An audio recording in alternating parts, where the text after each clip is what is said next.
welcome back to the Collin Cadmus Podcast. Today I'm joined by Howard Lerman. Howard went to Duke University, where he founded his first company with two of his classmates, justatip.com, which they sold for $150,000 in 2001 while still in college. After school, Howard founded Yext in 2006. By 2016, the company had $89 million in revenue, and in 2017, it was listed on the New York Stock Exchange. In 2022, Howard stepped away as CEO of Yext in order to focus on his newest project, Rome, where he serves today as the founder and CEO. This is the first time I'm speaking with Howard, but I've known of him since my very first sales job in 2012 at SinglePlatform, since we sold competitively against Yext. Our companies even competed in Dodgeball and Basketball tournaments in New York City, so the competition was fierce, but all in good fun. Howard, welcome to the show, and thanks for joining me. How you doing? Glad to be here. Likewise. So I wanted to change it up a little bit for this episode. Usually I run through about 4 or 5 questions. I could basically come up with an endless amount of questions to chat with you about. So instead of just going random, what I did is I pulled some of my favorite posts that you've written from LinkedIn, and I figured we can bring up those topics and chat through them, get your deeper thoughts, and just wing it that way. First one that I've got here is: the best cultures are actually a cult, and that is the foundation upon which greatness begins. Now, I picked this one because I've been in this school of thought for a long time. I don't think I've ever said it out loud. You know, the word cult tends to carry, I think, a negative connotation, but it's actually how I described our culture at SinglePlatform. And from what I've known from Yext, at least, people I've known from there when we were playing against you guys, it seemed like a very similar type of culture. Maybe it was a New York startup vibe. I'm not sure. But you tend to say things that are a bit edgy, which I do as well, and you're not scared to say them, but I would love to hear you elaborate on that, because I'm sure you know that a lot of people perceive that, from a different light. Did you guys at SinglePlatform drink the Kool-Aid? Oh, yeah. If you didn't drink the Kool-Aid, it's not that you got fired, it's that you didn't want to be there. You didn't really fit in. And, what I remember and what sort of struck a chord for me is when we got acquired, the acquiring company came in and they acquired us for our sales team, right? That was the main reason. The product is something they could have built themselves if they wanted to. They wanted an outbound sales team. And when they came in after the acquisition happened, one of the things that they said, and these are HR people that are, not the people who actually orchestrated the acquisition, but rather the people who are sort of in charge and, integrating the companies afterwards. And one of the things that they said to me was, everyone looks and sounds the same. And she saw that as a problem. I said, this is our success. This is exactly why we're successful. And it doesn't have to do with looks. I mean, we were actually quite diverse in that regard. We had more than 50% women on the team, which I found to be unusual, especially in 2012 in sales. So from a diversity standpoint in that regard, I think we were checking the boxes, but people had a similar personality. People had a similar drive, and people did drink the Kool-Aid. That was what our training was. It was, hey, we have a process. It works really well. It's really rigid. It's really scripted, but it works. And if you can drink that Kool-Aid, to your point, I think we even said that in training, then you will be successful. And we would go out there after 2 weeks of training and practice the script, and within a week, we're closing sales.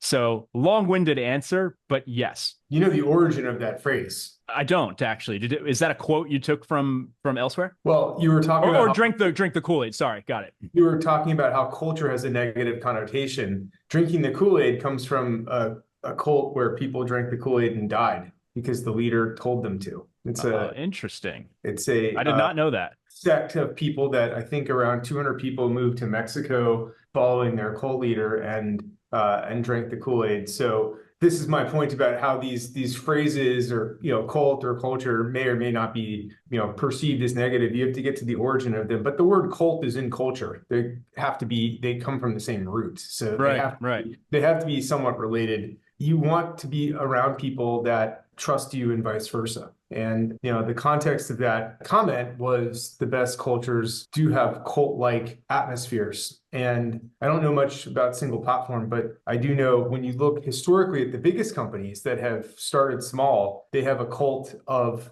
Google was a crazy cult for a long time. Apple had a cult of team members that worked day and night, and Microsoft had its own sort of cult. So when you kind of look back at the most successful tech companies, not always, but often, they were built by a team of overly committed, zealous people who fervently believed in the mission of the company. I think that is irrefutable. And in trying to build a company, if you want to be successful, you're going to need people that fill in the space, that don't just show up for a day job. When you're big, you don't need to have that. When you're small, you absolutely need to have that in order to break through, to get to product market fit and to scale and beyond. The good part is that the best way to actually build a cult is to win wars together. There is no better way to bring people together and make them feel connected than to have some insurmountable object, or perceived to be insurmountable objective, and to then achieve that objective, particularly when it's extremely important. So the best way to do that is to win together. And so these shared victories are the key thing that bring people together. So you mentioned that it's not necessary at scale. And that was actually going to be my follow-up question, is sort of at what point in scale does that sort of cult-like mentality become less important? And, I've sort of said this in the past, but in different words, where I've said you sort of have, at least from the sales perspective, in the beginning, you start out with your founding AEs, as I call them. And I look at them as a very different profile than the folks that you're going to hire after you've raised, a decent round of funding and sort of things are becoming a repeatable process. I look at those initial people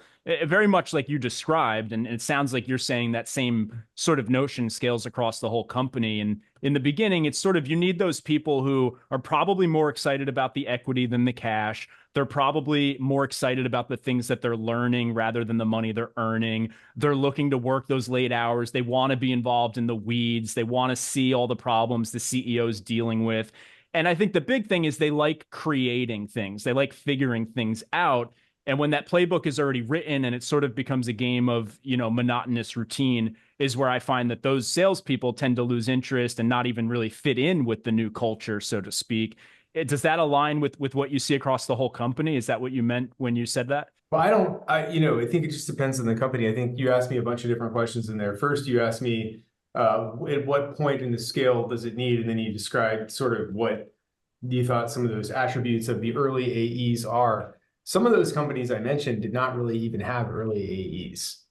So not all companies, Google famously only later on adds AEs. So they have a cult with no AEs. In fact, I know your audience is mainly sales and sales-driven, sellers. A lot of the early tech stuff was totally without AEs at all. And the cults were, people that like to play Dungeons and Dragons late at night. If you ever watch Stranger Things, it's like those kind of people. So, in a weird way, I identify with that a lot more than sort of an outbound sales kind of motion type situation. Microsoft only had AEs much later on. They were doing all kinds of biz dev deals and doing stuff, but it's the developers that form a lot of the culture. Look, every company has pockets of culture. An engineering team could have its own subculture. A sales team can have its own subculture. So to your point about at what point it becomes less important, I think it depends on the maturity of the organization. And when I say organization, I mean the sub-organization, not just like the company as a whole. So, the sales team at Google clearly would form their own kind of subculture differently than the engineering team based on timing. But I think a lot of the early types of culture, and I say early, is involved before there's like a repeatable process. Before it's like, we're going to put X person in and then see how they perform. Where culture has the biggest impact. And I think culture is really important, but where culture has the biggest impact is when things are not so obvious. And when you rely on each other to kind of seize new territory and to seize new ground, you don't necessarily know how something is going to work or what it's going to be. And so what you have to do is you have to kind of rely on each other to like figure it out. And, let's take a founding AE you mentioned. There's no comp plan. There's no lead gen. There's no product. There may or may not be product market fit. That person is much more of a founder than a coin-operated standard person you just dump into a system and out, like it's a big company like Salesforce. Now, they have a culture too, they'd say Ohana and all that kind of stuff. But the necessity of having that sort of we're going to win together at all costs kind of thing is much more important when you're small than when you're big. Because by the time you're big, let me say it a different way. For a small company, the people make the company. For a big company, the company makes the people. Where do you define the small to big? What's the breaking point? It just totally depends on the company. Yeah. There's absolutely no rule of thumb here, but your classic like tech startup land, you might say once the company has achieved product market fit, the company tends to make the people. Pre-product market fit. When things become repetitive. Well, yeah, once the critical kind of cycle has been figured out, the product is figured out, the sales motions are figured out. Now, I'm being overly simplified. I'm oversimplifying this for the purpose of illustration, but the tenacity you need to succeed at Salesforce or Google is not the same as you did at SinglePlatform in 2008 or 2010. That's a perfect segue into the next post here. So you said about a month ago, I'd take a top seller at a medium company over a medium seller at a top company any day. I think I know where you're headed with that one, but go right ahead. Well, if you want a cat that doesn't know how to hunt, you can go hire him out of Google. I think the statement stands for itself. Yeah. The people that sell a product with a strong brand that has just tremendous inbound, where all you're kind of doing is influencing a purchasing decision. I mean, there's navigating a procurement process. I mean, there's some skill in that, and there's definitely a lot of great and smart people that do that kind of thing. But the skill set to hunt an entirely new customer down from an unknown company, from an unknown product, requires extra tenacity that you don't always see in someone that closes deals for what is essentially a monopoly business. It's a great point. Yeah, I tend to think that a lot of sales success, and again, I'm really just speaking to the sales side of things here, a lot of sales success has to do with the product. And I think that that's often overlooked in hiring. Definitely the amateur CEOs are going at it for the first time. They get someone who applies to them from Salesforce. They tend to jump at these opportunities thinking that they're hiring someone with this great resume, but your post rings true to me because it's usually the opposite. It's usually if they were able to even come close to hitting quota while selling something no one's ever heard of, they probably are a much better salesperson.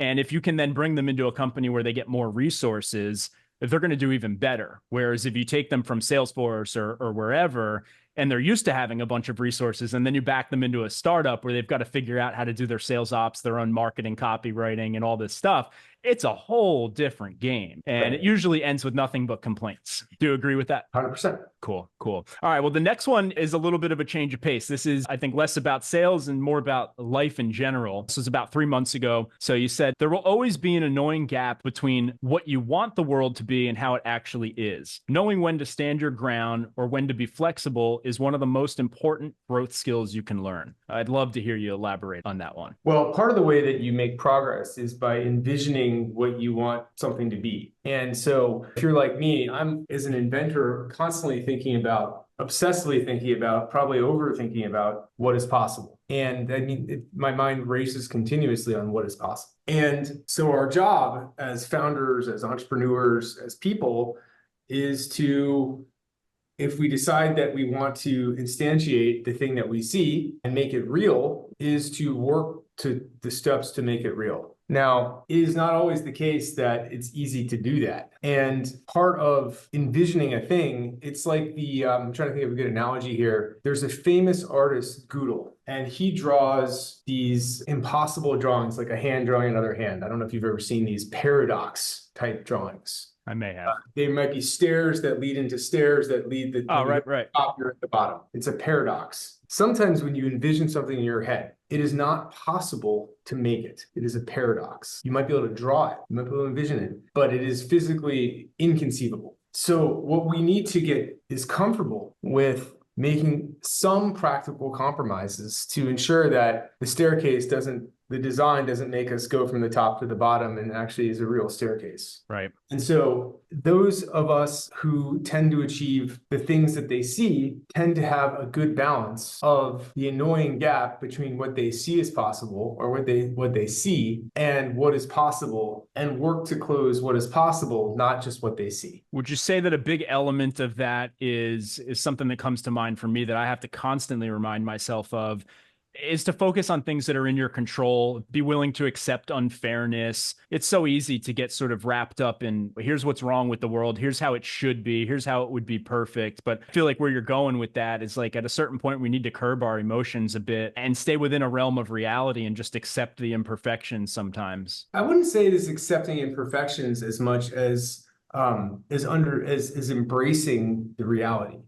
Because when you look at the finished product, it's still perfect if it works and it achieves the kind of thing that it set out to do, even if it has or is missing some part of something. But to your point about focusing on what you can control, Mark Kelly, the astronaut, came and gave a talk at Yext a while ago, and he talked about being stuck up in space and all kinds of things are going wrong. Everything that can go wrong is, going wrong. And what does he focus on? Well, you focus on the specific things, one problem at a time. What can you control in a crisis? I have a way of entering what I call monk mode, where I basically can just sort of drown out the noise and try to stay true to myself and try to stay focused on kind of what is right in front of me to be able to just execute on that and go on that. And a lot of times and you have to sort of, as a founder, you have to shift your mode. Sometimes you go into product building mode, and you're kind of in a cave and you need to build something, and then you come out and then you need to get out there and evangelize it and market it and sell it and then see how people react and come back in and make some tweaks and sort of kind of flip back and forth. And so all I'm saying is that you do need to focus on what you can control. You need to drown out the noise, and also just don't pick dumb battles. Like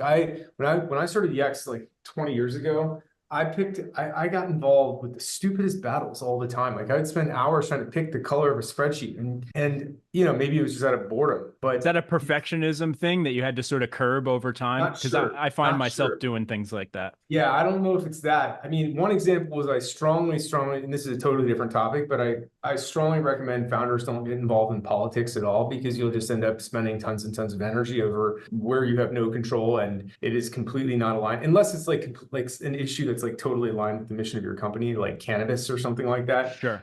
But otherwise, just stay out. Like when I see Aaron Levy tweeting about, something, or I see Keith tweeting about something, it just sort of like they're involved. Now they're billionaire founder VC people. They can get away with that kind of stuff.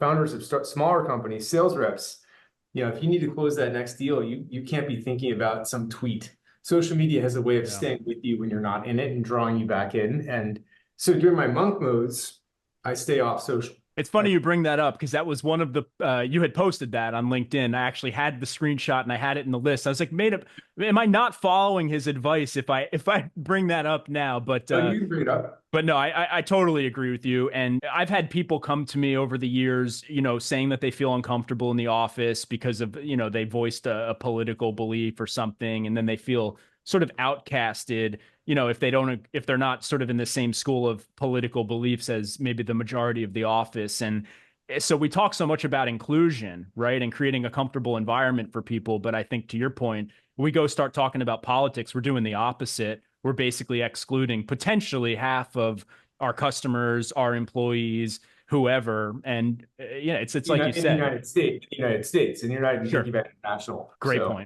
point. Yeah. Well, I'm glad we threw that in there. I couldn't agree more, and especially nowadays with all the level of the temperature level of all these topics is so high. Well, I think my point was proven on that, because on Twitter I posted the same thing and it went viral and got about 6 million views. And the hate towards me for saying that you shouldn't say anything was just it's the irony of me saying you shouldn't say anything and then getting hate for saying that was proved my point. Yeah. Well said. I think just focus on the topic at hand, right? I mean, we've got enough to worry about when we're trying to market a business, trying to get things done. To overcomplicate that with politics always seemed very counterproductive. So I'm definitely with you. Yep. I wanted to ask you, though, while we're sort of jump back a little bit to the last topic there, because this is a question I'm just going to throw in here because I like to ask everyone who's achieved significantly more than me, and you're in a place where I'd like to be someday.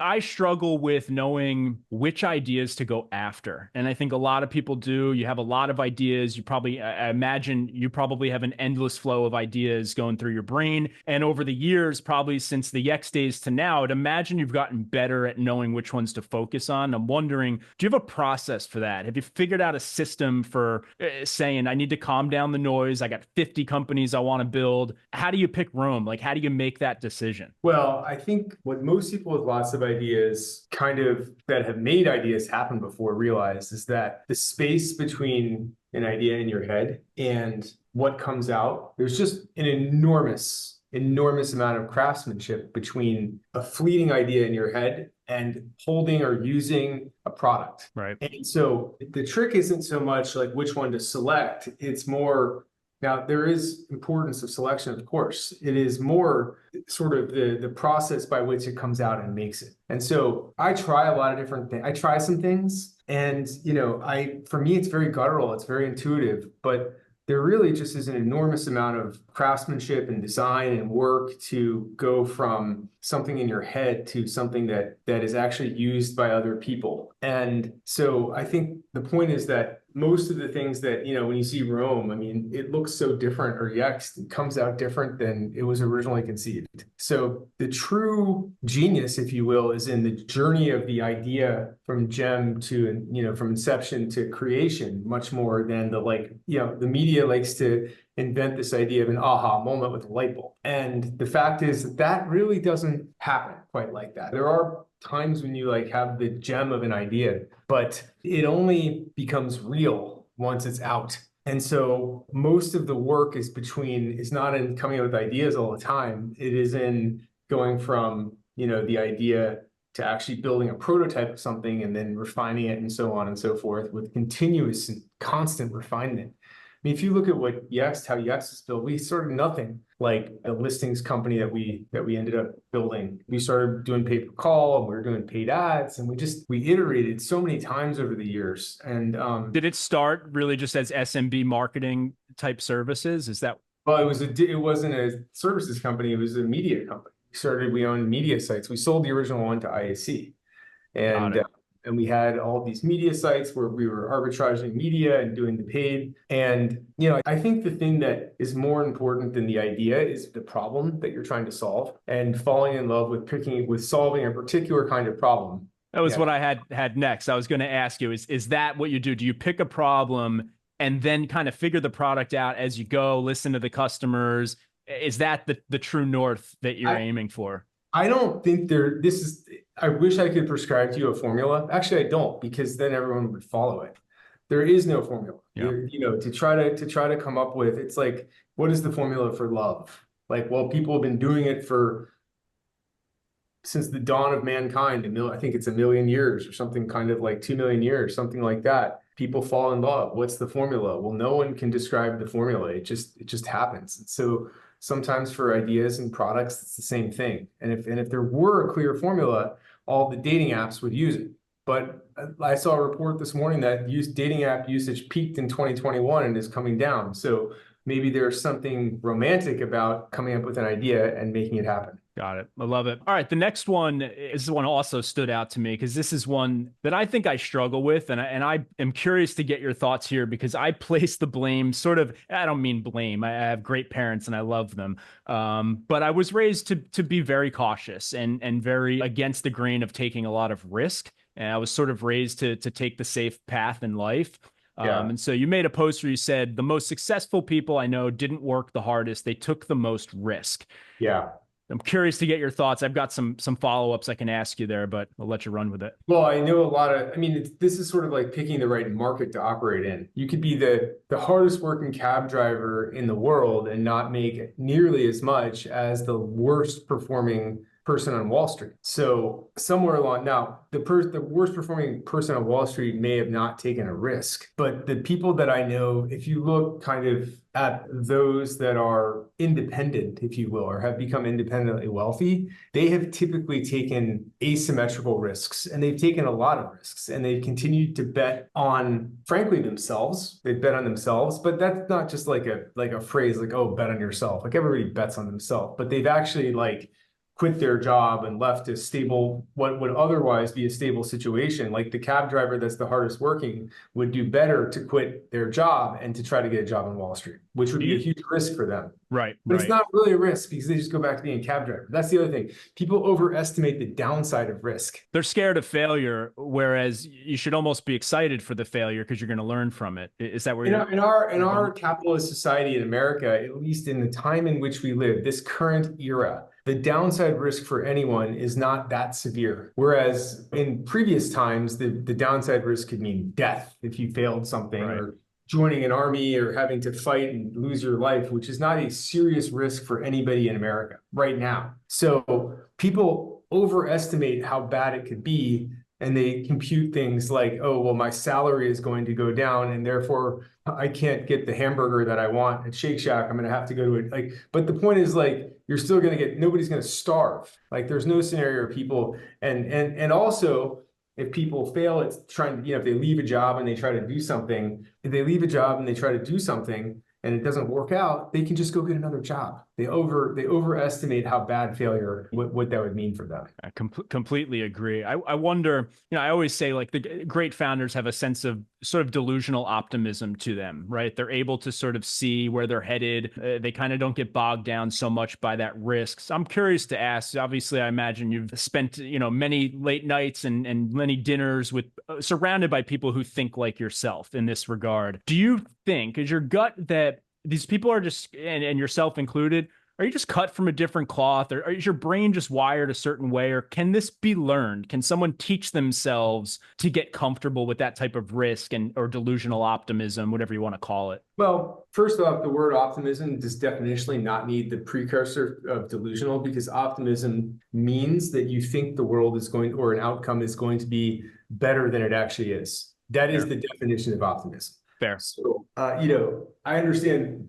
the phrase delusional optimism, like, tries to paint it in a particularly strong light. So to your question about, am I wired differently? The answer is, I don't know, but from a young age, I always wanted to try to do my own thing. I've always been independent.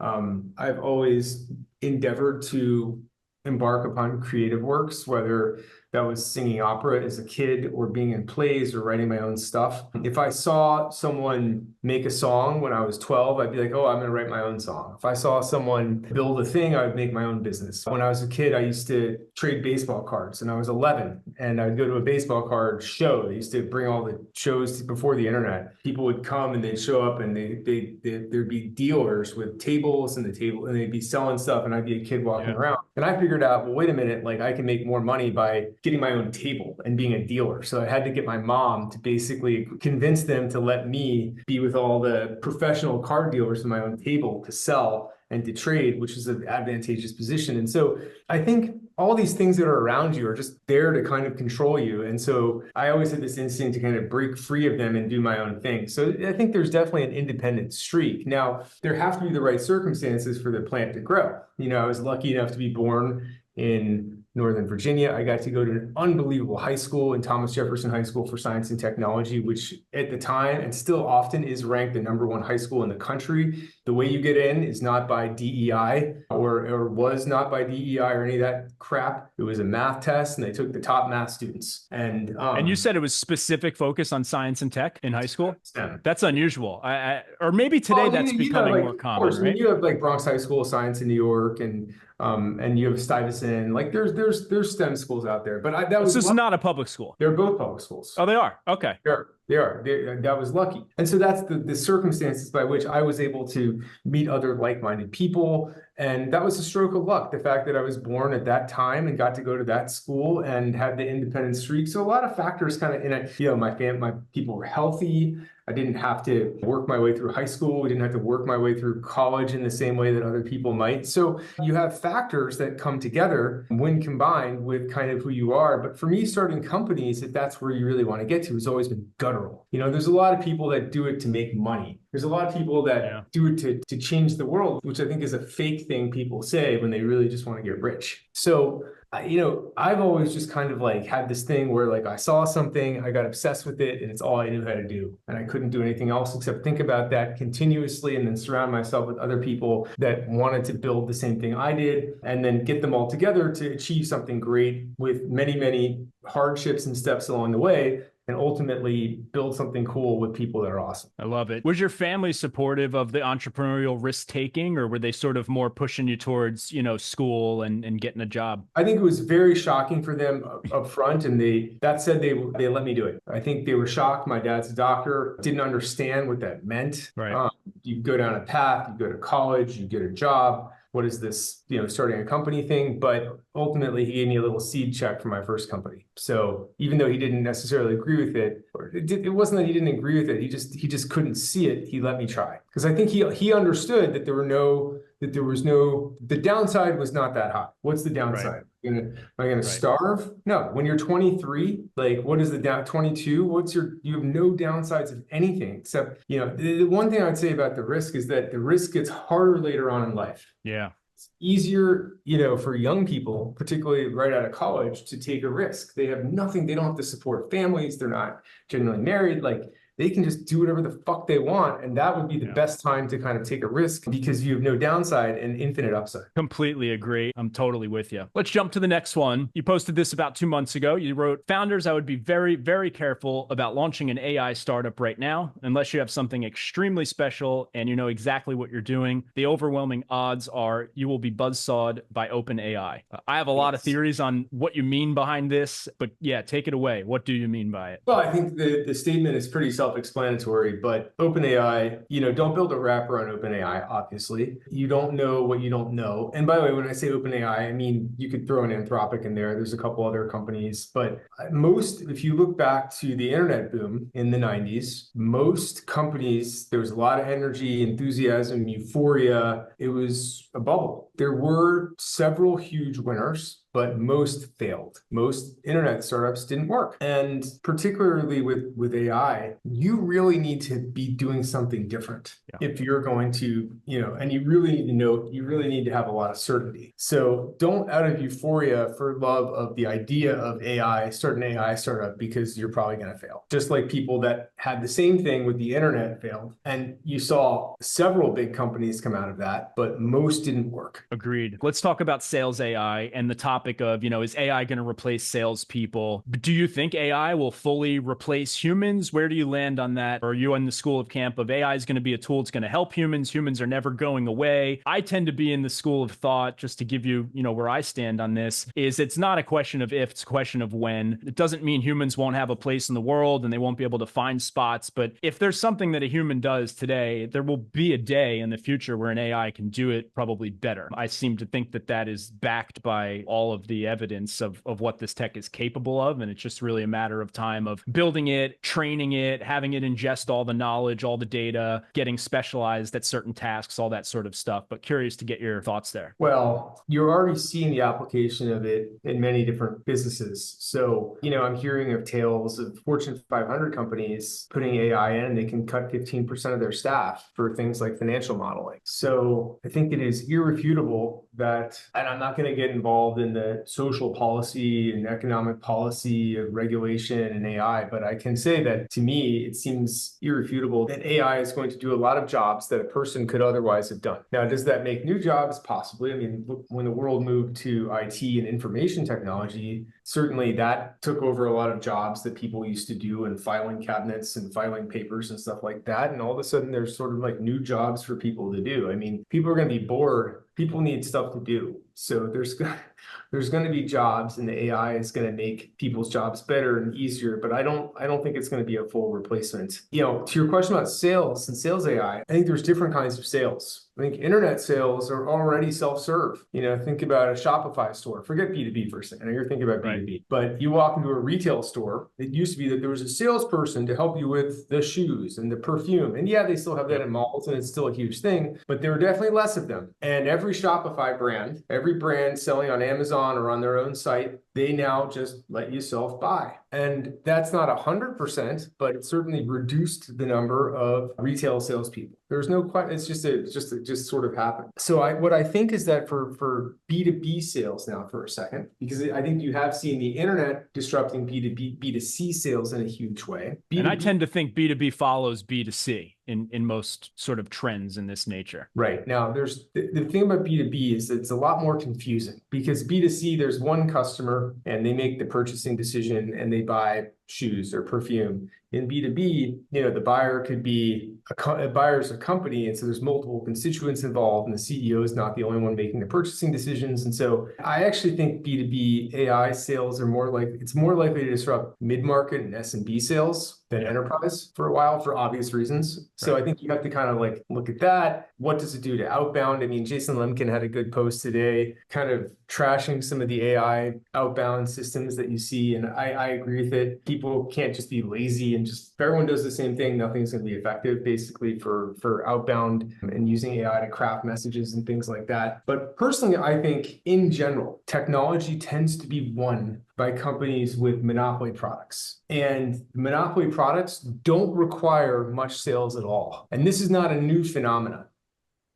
The best products tend to sell themselves. Now, you're going to need people to help, move people along, help get set up, that kind of stuff. But when you look at really the biggest companies, Microsoft, Adobe, Slack took off by itself, Zoom took off by itself, Rome is taking off by itself. We don't have any salespeople. We have no sellers. So, why is this? It's because the thing is so strong. The product market fit is so strong. It doesn't need someone to educate the person on why they need it, which frankly kills the ROI, the whole thing. And by the way, this has an impact on pricing because when you look at the pricing, why is Salesforce so much more expensive than HubSpot? You can sign up and use HubSpot. Salesforce, you kind of can, but it's not really made for that. You're paying for a rep to sit there and explain shit to you. And you think that when you go to Dreamforce and see all Gandhi and all the speakers show up, I find that to be unpalatable. And who do you think is paying for that? It's not like a benefit. It's your company's paying for it. You paid for it, or your company paid for you to go to this thing and watch Gandhi give a talk about the future of CRM. That stuff is expensive. And then when you look at companies like Microsoft, they price teams at $5 a month. They have such a distribution advantage that they don't need to charge that much, which reinforces their distribution advantage because there are more people use it. So I think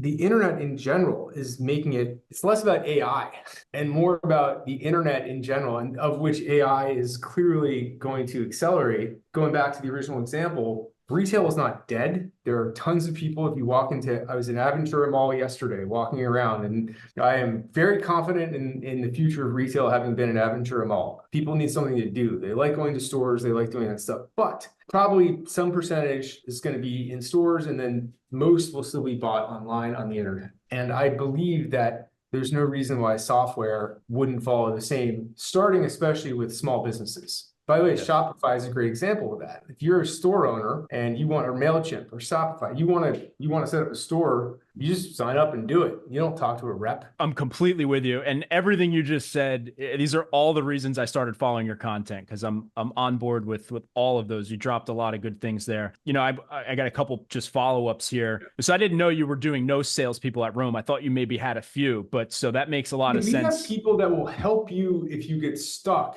on. But it's not your go-to-market strategy. We do zero outbound, no paid, no sales, no outbound. Everything we do is folks that come to us through a viral wedge, whether it's guest badges to bring you into one of our chats, one of our meetings, whether it's a referral or word of mouth from something on social. Come to our site, come into our demo, which is all self-guided and instant. And if you want, you can sign up. And if you get stuck, a salesperson you can call to help you get kind of through stuff, but we're not picking up the phone and contacting people that have not come to us first. I love it. Yeah, this hit on a point for me. When you said like it affects price, right? The customers are paying for these salespeople. And I always questioned that when we were paying an exorbitant amount of money for Salesforce, and they would send like 3 account managers to us every year for our renewal. They would take us out to dinner, all this stuff. I'm like, well, this is why it's so expensive, right? Like there's so many salaries here. Yeah. Yes. I made a post a couple days ago, sharing my thoughts about remote work and, just really that I don't like and don't allow for people on my teams to be working from public places, right? When you're making sales calls, for example. Now, if you're on a vacation, you're checking in or something, really, I think you should not be working, but generally speaking, you shouldn't be cold calling from Starbucks or running a Zoom call or something like that. And there's obviously a lot of people who agreed, obviously a lot of people who disagree, but my main point there ties to what you said is it's out of respect for the customers. Everyone who disagreed, they're like, well, that's not fair. People deserve flexibility and that's the modern world and yada, yada, yada. And I'm just like, well, everything you're saying has nothing to do with the customer and they're paying your salary. So they deserve for you to be in a home office or in your bedroom with some privacy and some reliable internet. And that really shouldn't be too much to ask, especially if you're working remote. you're saving time on your commute. You should have plenty of time to go to the beach or to Starbucks or all these other things. So anyway, what about in a car? What about in a car? I'm not a fan. Now, look, if you're an outside salesperson and your job is to be on the road and meeting with customers, and then you're doing some Zooms in between, totally get it. That's the job. How does the customer know the difference? Well, the reliability of the call, right? First of all, if I'm doing a Zoom call with you and I'm in my car. I'll say I've sat in cars being trucked before between, every customer you can imagine when I've been, sent to a random place in Illinois, and then I'm in a car to go to this next customer, and I'm with a rep, and the rep is in the car and they're on the phone talking to a different customer. That seems perfectly okay to me. I mean, and I think one of your mentors is Jim Steele, who is the president of Salesforce, and he follows you on social media at least. I don't know him personally, yeah. Okay. And I've been in many cars with, Jim is constantly on the phone. The best reps I know are like on the phone basically all the time.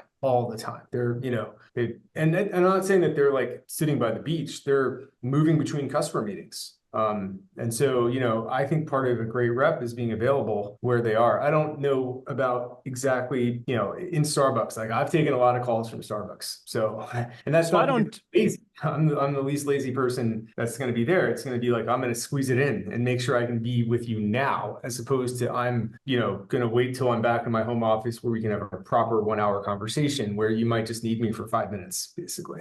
So I'm with you. When it comes to you're following up, you're chasing your pipeline, you're helping serve prospects. I totally get it, right? You're going to take calls when and where you can. But my post is mostly speaking about what's your day-to-day routine. If you're an outbound salesperson, you're prospecting, you got to hit a certain number of dials a day. I see people occasionally posting pictures of them doing that by the poolside. And hey, look, my personal belief is if you have a team of people doing that by the poolside and a team of people doing it from a home office, results are going to probably be quite different, I think. Yeah. And the good thing is that tends to capitalism sorts that out pretty fast. Bingo.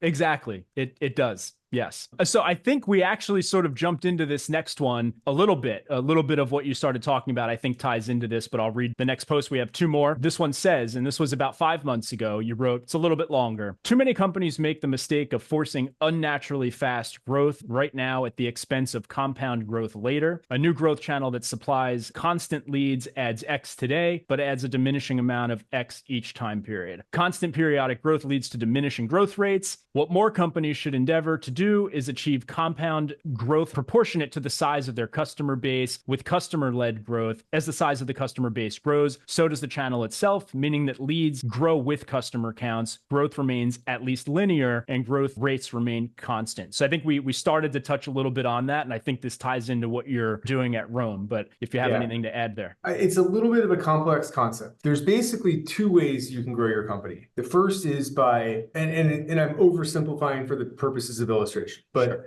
the first is to go out and find channels and to find customers through outbound cold calls and to do advertising and to buy paid search and SEO and all that kind of stuff, which brings people in. And the thing about that is it's paid, and it tends to layer on. Channels tend to they might be steady and then have a slow kind of decline over time. But mathematically, the challenge of a constant stream of leads coming at you from a paid channel is that your growth rate declines. Because think about the math. If you get 10 customers a month out of Google paid search, the first month you go from 0 to 10. Looks really good. Second month, your growth rate's 10 to 20. It's 100% growth. The third month, you go from 20 to 30. Now you've grown 50%. You can see what I'm doing with the math here. Basically, by adding the same number of customers each month, your growth rate decelerates. So what do you have to do? You have to turn to go and find another channel to layer on to maintain the growth rate. So you're in this constant search of new channels, which that's cool. It's a way to grow. And by the way, when you're running a business that has certain characteristics of winner take all market or a monopoly, it could make a lot of sense to do that. What it does is it means that much of the energy in your company is devoted to that pursuit of new channels and their efficacy. It almost diminishes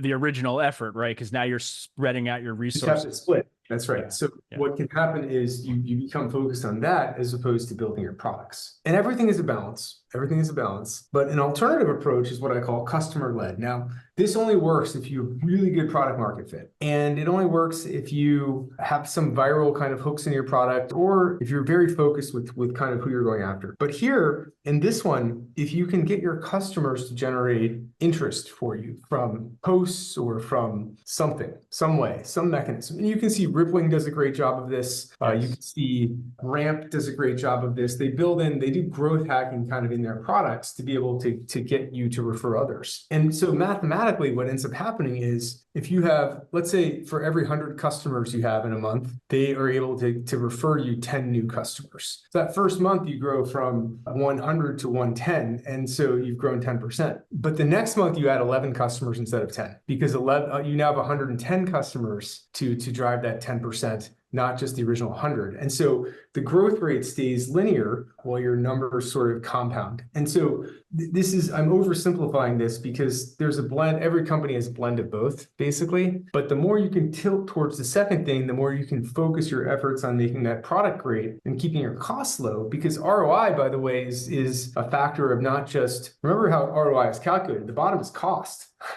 So the lower that you charge, the higher the ROI. Your pricing and your customers' ROI are directly proportional. The more you charge, the less their ROI is, and vice versa. So, you want to make sure that when you embark upon the journey to find all these new channels, you tend to end up charging more because they're all paid. Do you find that investors will push back on this notion of going after customer-led growth or not hiring salespeople? Or maybe have any investors push back on you for sort of paving some new trails? I think investors have this is what's kind of interesting. So investors have a absolutely asymmetrical relationship with founders. They have 20 bets, founders have 1 bet. And I'm oversimplifying again. Sure. The founder needs to make their company work at all costs, and their outcome is binary. It will either work or it will not. Investor takes 20 bets and hopes that 2 of them pay for the whole thing. So investors, their strategy, and it makes sense for them, from their perspective, companies should try to grow as fast as possible so that we can figure out who the winners are and back them further and cut the weeds, if you will, ones that don't work, which is not in the interest of the 18 that lose. Right. So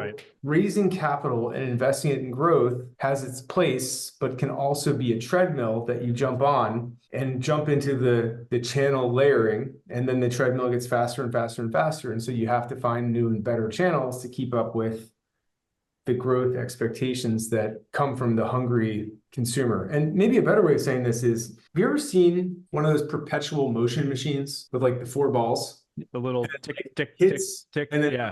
then it hits, and then Right. it hits, Yep. and it hits. So if you can build customer-led growth, what that means is the energy from your customers are able to create that next customer. And when that happens, you get more. And you don't have to rely on external energy into this perpetual motion machine to generate energy in the form of new customers. Right. To contrast that, if you don't have a perpetual motion machine capable of transferring energy, of generating self-energy, you have to go find energy from hiring sales reps or from hiring channels or building up all this outbound stuff. So that's your energy that you keep injecting into your system. And so it just takes external energy to keep it going, whereas a perpetual system does not. Facebook did not require external energy to grow. Right. And I would say it almost makes you more dependent on the investors as well, because you need to keep pouring money into these new channels, right? Of course. What you're describing, it reminds me of my college days, the way we did recruiting for our fraternity. You would recruit one person and everyone had to recruit one person. And if everyone just kept recruiting one person, the organization never died. It stayed alive, right? Like it's a chain letter. Yeah, exactly. A quick follow-up on that, and then we'll jump into the last one, which is we'll dive into Rome. You mentioned customer-led growth. I just want to make sure I get your take on this real quick. How does that overlap with product-led growth? Are they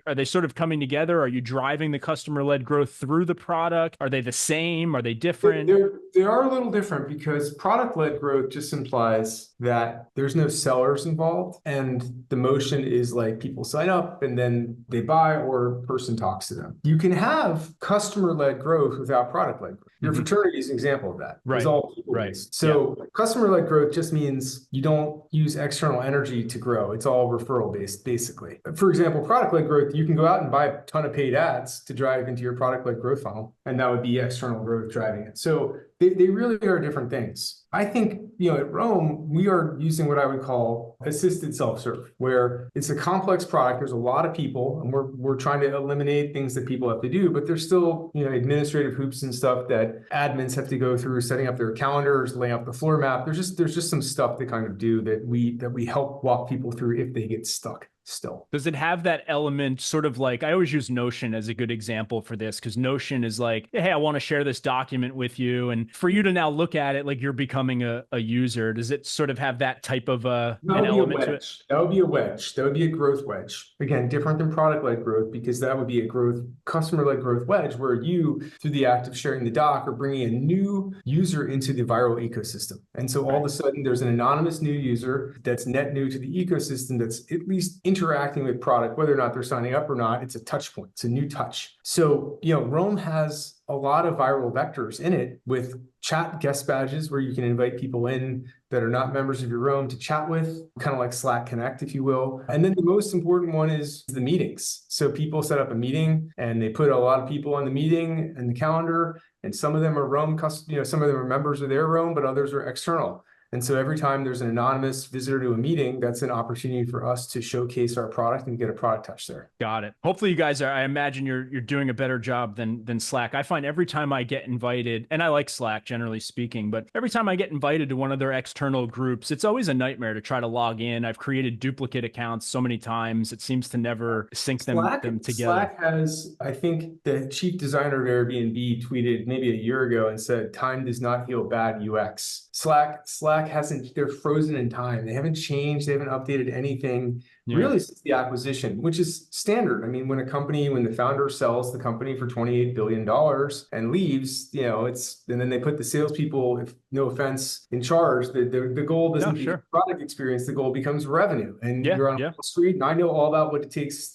I know all about Wall Street and how the expectations there need to be managed. And so in the case of Salesforce owning Slack, you have people that are focused on the bottom line much more than the details of making that product experience. And Slack was an awesome product for 2014 to 2020, but there's a lot of people, and you can see it in Twitter and LinkedIn, that are saying that they're looking for something better and different. And a lot of those people are finding their own. Awesome. And I completely agree with you. I think I've said a few times over the years, Salesforce seems to be where startups go to die when they get acquired. And maybe they make a bunch of money on the exit and then they try working it all into the system. But I don't think I can recall one thing Salesforce has acquired that's become more successful post-acquisition. I'm sure they exist, but I don't know of any. I've heard more stories like what we just described there. Yeah. All right, cool. So I don't know if this next post here, the last post, is a good way to dive into Rome, but I think it might be. So 4 months ago, and this resonated with me because I'm a night owl. My best creativity comes to me at night. And so maybe this is a good way to dive into a closing here of what Rome is and who should use it. But you wrote, do you do your best work at night? So do I. I've always felt most energized and creative in the evenings and nights. Maybe it's because everything's darker and quieter. The problem is that the traditional office is set up for work during the day, but often when I'm most creative, I still want to be able to collaborate with someone else to bounce an idea off for show progress or work on a problem. So one of the things I love about working out of a virtual office is that I can work alongside my coworkers who also find energy at night in a Rome. Yeah. You're never alone no matter where you want to work or when you want to work. Well, I'll tell you the story of Rome.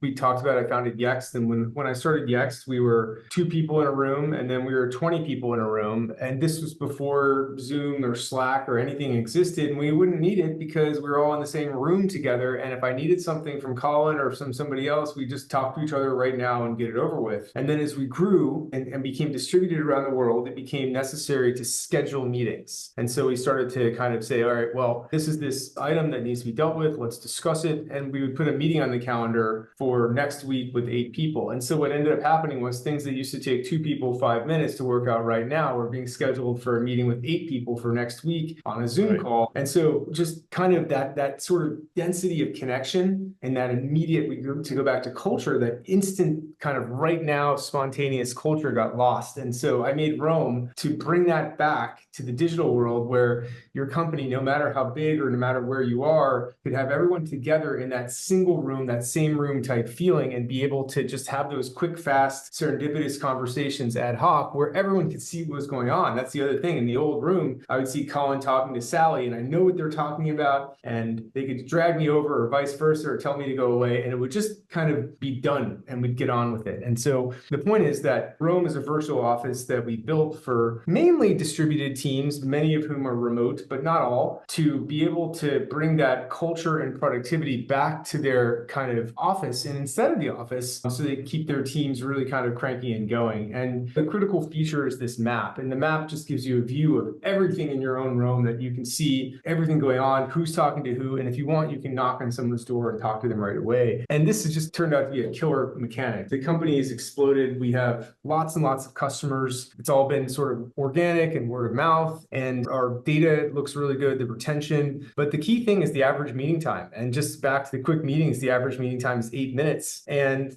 think about back to your point about my post at night when I'm sitting there and it's nighttime and it's 9 p.m. and everyone kind of comes back to work, if you will, after dinner. All of a sudden I'm reconnected with all my colleagues and we can have conversations. And I might not want to have a video conversation with them. I just pop in, have an audio only thing in their office. So it lets you work from anywhere, which was the original promise of the internet. Right. Again, back to the retail thing, the internet totally transformed how people shop, but the office is still a relic of the retail stores in 1996 with fax machines. Right. I think open floor plans are terrible. I don't do well with people with noise. I'm sure in sales you like that. I don't. I didn't particularly like it. I liked that you could sort of ask your neighbor for some help or whatnot, but we were, especially at SinglePlatform, I kid you not, I'm not even exaggerating, we had to buy the earmuffs that like landscapers wear, and people would put them over their headset. They would sit under their desk because they would be distracted. I think a lot of people go to the office for fun because they think it's fun and they do it, which is not the point of work.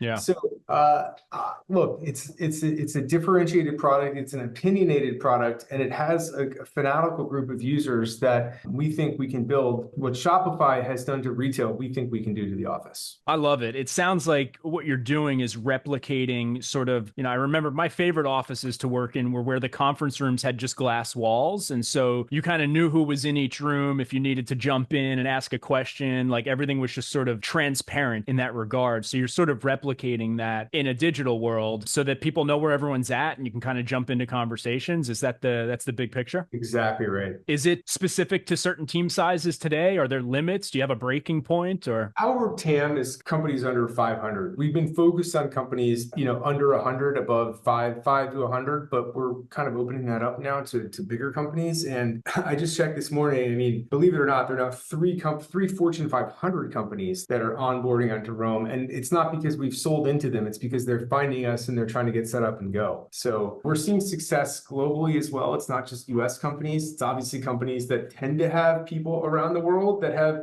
leverage the advantage of accessing remote talent, where you can get super great engineers or super great specialists in sales or whatever you're trying to do. They may not be sitting in downtown San Francisco. And when you do, they're certainly not as expensive. Is there an asynchronous element to this? One of the ideas that sort of crossed my mind when I first moved the air call team to work remote, and I was working through these problems, saying the same thing you're saying, like we can't keep scheduling meetings for everything. It's crazy. I had come across, I don't know, some sort of tool that had this idea of sort of posting stories. And the idea was you can share your, like, here's my leadership tip of the day or whatever the topic is that maybe I would have done in a stand-up or something. And now people can watch it on their own time. Is there an element of that in Rome, or is everything basically synchronous communication today? No, there is async. I mean, chat definitionally is async. So we have chat, we have direct messages, we have group chats, we have Magic Minutes, which provide meeting summaries. It's all built in with the super slick UX. Oh, so you're replacing Slack? 100%.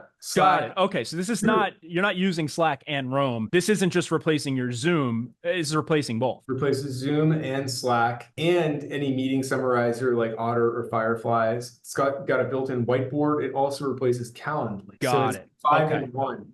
all-in-one compound startup. And if I recall correctly, you were pricing this very reasonably.